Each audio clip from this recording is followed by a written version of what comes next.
women are told to fight, even though he done cheated. Mm-hmm. I do feel women are said, girl, you need to fight for it. Don't necessarily. Well, used to be, I kind of feel it's 50-50. People telling you to dip now. Mm-hmm. So Mm-hmm. I get totally where she's coming from, but men are not held accountable. I'm not necessarily, in general, Mm-hmm. I don't necessarily agree with that. Mm-hmm. But I get where she's coming from. If that makes sense. Okay. I definitely believe that it takes, because a few people said about fighting for your marriage and it takes two people. Like one person can be fighting, but if that, okay, that's another post. Let me stick to this post. I feel like I would say I kind of agree with that, where people try to say, well, what you was doing that or wasn't doing that caused him to cheat, this, that, and the other. And this is my thing. In a marriage, I feel like it's always going to be like 80-20. Ain't nobody doing 100% of what their spouse desire them to do. In that 80-20, that does not give you reason, does not give you cause to go and betray your marriage, to betray God's union and what you said you were going to honor in your vows. I don't care if she ain't having sex with you. It's a different way to handle that than to say, I'm just to go out and get it from somebody else. That's foul. That's an excuse to give. It's an excuse. You cannot justify cheating on your wife or your husband because they are not doing something. Because if that's the case, we all can say that. Because ain't nobody doing 100% to make that person, like, I can't say nothing bad, is, right, off in my marriage. Right. So, and I would say this, even if men are not held accountable in the human perspective, they're held accountable. They have to answer to God. Internally, they're being convicted because Holy Spirit is going to convict you. He can't live in peace betraying his marriage. You cannot live in peace like that. So, yeah, other men might be tapping him on the back or whatever. He's held accountable. He's held accountable. Absolutely. Man, girl. Not spreading negativity, but two gotta want to fight. It was a lot of that. When it's done, go ahead. Can I push back? Mm-hmm. I don't necessarily believe two gotta fight. Okay, come on. I don't believe two have to fight. One person, I might not be fighting for my marriage. And basically what we're saying when we say fight is basically not give up. Like, we're trying to figure out different ways to make our marriage succeed. Like, we in it. Right. I might not fight for my marriage. Mm-hmm. Your love and fight for our marriage is that strong. Your relationship with God is that strong. Now, I might not be fighting, but as long as I haven't given up. Mm-hmm. It's a difference in fighting and just to completely gave up. I don't even give a F about this marriage. Mm-hmm. Long as that person ain't there, I believe one person can fight hard enough, long enough, until that other person realize, okay, I need to jump in. Mm-hmm. Because if your fight is that tough, your love is that tough, your relationship with God is that tough, and you getting beat up, but you in that thing. And I'm sitting back. I ain't jumping in. I don't want to fight right now. But I see the beat. I see the fight in you. Man, let me get in this thing and help my baby out. You ain't finna just beat up my baby like that. Boom. Now we're fighting together now. So I believe two people don't have to necessarily fight. As long as one person just didn't throw in the towel. Right, man?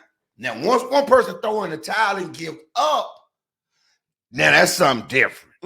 That's something. Giving up and not fighting is two different things. Does that make sense? It makes a lot of sense. Okay. And as he was speaking, I thought about, I saw a boxing ring. And the thing about y'all, this is what I realized too. In the Bible, there are a few scriptures in there referencing physical, like working out. When I say physical, like working out. Right. Okay. But as he was talking, what came to me was, my marriage is right here. Well, who we fighting is the devil, the evil. And when I say devil, that the spiritual, the warfare that's coming up against our marriage. So in fighting for your marriage, I gotta fight against the stuff that's coming up against us. So when he said sometimes one of us may be fighting and the other one, in my mind, I imagine this spiritual warfare that's going on. Our marriage is over here, and like one of us is fighting, and the other one like back there. And you like, dog, get in the fight with me. Come on, we got to learn how to communicate. Get in the fight with me. We cannot walk around here being roommates. Get in the fight with me. We gotta have a prayer life. Get in the fight with me. And don't make me have to do this by myself, because y'all, it is hard. And so you're not always fighting against flesh and blood, the human. You're fighting against a spiritual warfare. Right. That's coming up against your marriage. And yes, it looks like growth. Yes, it looks like you got to change. Yes, it is. It feels like the blows are kind of hard because we're not showing up as our best self. But we can't do this without God, y'all. We cannot. Right. And I had posted, I made a comment on somebody that posted, and she was just like, the weight feels so heavy.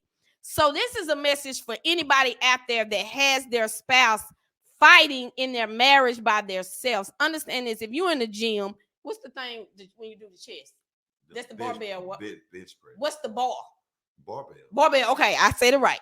The barbell. So if you're trying to lift a 100 or 150 pound barbell, say me. Hey, that's a big old barbell. That's heavy weight. And I'm trying to lift it. And I'm trying to move it to this new level. That's going to be difficult for me. But if Ramon comes and help me, it's going to take the weight off of both of us. And we're going to move a whole lot quicker. So I'm going to say this. When we first get into a marriage, one person is going, I just feel like we're going to be at levels. One moment I'm here in the marriage fighting. One moment you here fighting or trying to change. Like da-da-da. But the quicker that we understand that we got to do this together in balance at all times, the quicker you can get to that realization, the easier marriage will feel, the more loving it will feel to be in it, the more peace you would have. But as we trying to figure this thing out, we're going to be imbalanced sometimes. But that's the power of us working together. So let me see. Let me read another one. Hold on. Mm-hmm. Are you really fighting by yourself? Are you really fighting by yourself? You really ain't. You really got God on your side at all times. So when you say I can't do this by myself, you're saying you can't do this with God? With God help? You can't do this? But we ain't thinking about God. We thinking about self. That's why it is so heavy. I'm asking. Yeah. Are you really fighting for your marriage by yourself? You're praying to God. You talking to God. Are you fighting alone? Are you? You are not by yourself. But when we in the thick of things, and when you don't have a show like the Couples Lounge reminding you, you are not. You don't have to do it by yourself. You do not have to do it by yourself. I wrote down this scripture. Psalm 68 and 35. He gives strength to the weary and increase the power of the weak. He gives strength to the weary. What did I just say? Increase the power of the weak. Your strength can be renewed. For all of us that feel like I done poured out all of my cup. I ain't got nothing else up in this cup. Your strength can be renewed if you rely on God. Your strength can be renewed if you rely on God. I didn't know you wrote that. And we gonna elaborate a little more. If you're just now tuning in, you're tuned in to the Couples Lounge show, and we're talking about, we got a misconception about marriage, that we can do this without God. That's the misconception. I know some people thought, the misconception is, I thought she was gonna always cook, or she was gonna always give me sex, or that he was just gonna be the provider. He was gonna make sure the house is taken care of the bit. No. I'm not talking about them misconceptions. The misconception that we're gonna be able to do this alone. And as he said, we ain't really alone. Right. But when we get in that thing, it show we forget sometimes. We forget who I not even our backup plan, who the main person is. We forget about that when we in the thick of things. Have you ever had this experience where you was like, oh Lord, you wanted to pray about something, but then you didn't want to pray about it? Yeah, of course. Yes, there's been times.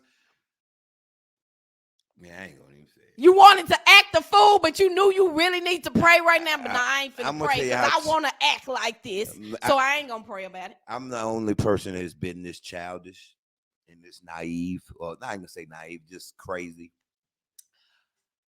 Mad, didn't want to be mad no more, but kind of wanted to stay mad at him. Like, yeah, I'm mad. I don't want to. I don't want to forget. I need to forgive him and get over this. But now I want to stay mad though. Yeah, how crazy is that? I ain't the only person. Am I the only person? You ain't the only person. You are not the only person. No, I need to pray and get past this, but you kind of want to stay there. That be our ego. I told y'all we gotta let our egos die. We gotta let them die. Maybe that's just me. We gotta let them die, cause hey, then man, one of y'all been like that. At that moment, now we done turned against that person we fighting in the ring. Now we done turned around. Now I'm finna fight. Now we fighting each other. We fighting each other. We ain't even fighting for our marriage no more. We fighting each other.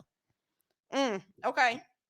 All right. The next one says, when it's done, when you fight for your marriage and honor your marriage, is no.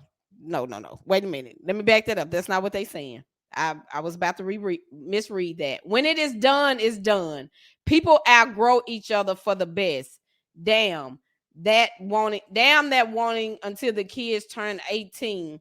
Life is about being happy. So sign them papers and let that man or woman be happy. This is my belief. It's most marriages that got married for love. Ooh. Because you were in love, most can overcome what they are going through. The thing about it is that when we in it, we don't like what the growth feels like, what marriage is calling you to be and to do. And so you want to shoot up the deuce. Most can be worked out, but people don't want to take the steps to get to that next level, to get to peace, to get to joy. You keep trying to do it just right here. And sometimes you need some outside support. You need to be in church so you can get a different perspective of God and get a different perspective of you so you can show up differently in the marriage. Sometimes you got to go to conferences. Sometimes you got to read what other people have been through a book and have a discussion about it and see how we can grow. Marriage is about growing as an individual. Marriage is so powerful. It helps you become the best version of yourself. But the thing about it is we start fighting against each other instead of with each other. Or maybe you got to get marriage counseling. But most marriages, disclaimer, I'm not talking about marriages full of abuse. I'm not talking about that. But a marriage that was done based on love, most of us can work through that, but we don't have the strength. Because as Mon say, we don't want to lift the weights. We don't want to do what it takes to get stronger. Okay? Life is about being happy. Here's my opinion on all that. Life, it has its ups and downs. There may be moments where you're unhappy. And just because I'm in the valley or we're as a married couple are unhappy, that doesn't mean throw in the towel and let them sign the paper. I disagree with that. Now, I don't believe we should be in a state of depression and we want to kill each other. And, it shouldn't be on that level. But if you truly believe that you're going to be happy with your spouse 24/7, 7 days a week, and we're gonna be happy. I think that's a misconception too. There may be moments where we're unhappy with each other. We don't like each other. That don't mean throw in the towel and let them sign them papers. Yeah. Somebody said, the longer we are married, the more I understand this statement.